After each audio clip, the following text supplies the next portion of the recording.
Ich sitze hier mit Georg Mayer, einem Mitglied der FPÖ-Delegation im Rahmen dieser Fraktion, die wir heute besuchen. Er ist Abgeordneter im Europäischen Parlament und auch ein Kollege von Markus Pretzell von unserer AfD. Wie nehmen Sie denn die AfD im täglichen parlamentarischen Leben wahr? Naja, sehr positiv natürlich. Ihr habt ja Riesenerfolge. Der Markus ist nicht nur ein Kollege, sondern auch ein guter Freund. Schon lange jetzt eigentlich seit Beginn, seit ich hier im Parlament bin.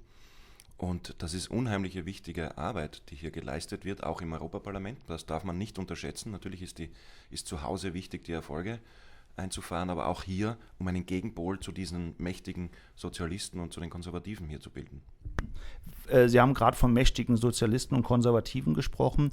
Welche Themen bewegen Sie denn jetzt hier in der Fraktion? Bei welchen Themen muss Widerstand geleistet werden oder muss besser aufgeklärt werden? Es sind so viele. Momentan bewegt uns natürlich CETA, weil das in die Endphase geht. Also das ist in Österreich ein Riesenthema. Quasi die Einführung von TTIP über die Hintertür, wenn man weiß, dass 47.000 Tochterunternehmen von US-amerikanischen Unternehmen in Kanada eine Niederlassung haben, dass ganz massiv der europäische und für uns natürlich interessant der österreichische Markt, vor allem was Lebensmittel betrifft, was Landwirtschaft betrifft, also Import von Fleisch und dergleichen, ganz massiv in Österreich stattfinden wird. Deswegen wehren wir uns auch so gegen CETA und sind auch dabei, das zu bekämpfen. Und man hat den Erfolg in TTIP schon gemerkt.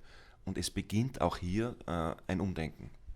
Jetzt sind die Präsidentschaftswahlen in der Republik Österreich natürlich aus bundesrepublikanischer Perspektive von besonderer Bedeutung. Also auch viele unserer Parteimitglieder oder viele Menschen der Bundesrepublik verfolgen diese Wahlen mit größter Spannung, insbesondere weil sie verschoben worden sind und weil die Bedingungen ganz interessant sind.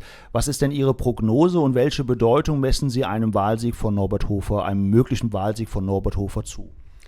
Ich meine, die Bedeutung ist eine Prognose ist schwer abzugeben. Ja? Also nachdem diese Wahl jetzt wieder verschoben wurde aufgrund von, man sagt, dass diese Kuverts nicht anständig zugemacht werden konnten. Eine Prognose traue ich mich nicht mehr abzugeben. Ich habe gestern, glaube ich, mit Markus auch darüber geredet. Aber wenn wirklich Norbert Hofer diese Wahl gewinnen sollte als Präsident der Republik Österreich, dann hat das schon eine Folgewirkung auch natürlich für unsere Partner in der Fraktion. Ich erinnere daran, die Franzosen wählen nächstes Jahr, die haben auch Präsidentschaftswahl, da hat das Präsidentenamt ja mehr Macht jetzt als in Österreich. Aber das ist schon ein Zeichen, dass man sagt, schaut her, wir sind nicht so böse, wenn wir von anderen dargestellt werden. Es ist möglich, eine Mehrheit auch für patriotische Kräfte zu finden und das ist ein Zeichen für ganz Europa. Herr Mayer, vielen Dank für die Antworten und ich wünsche noch eine gute Zusammenarbeit hier in der Fraktion mit unserer AfD.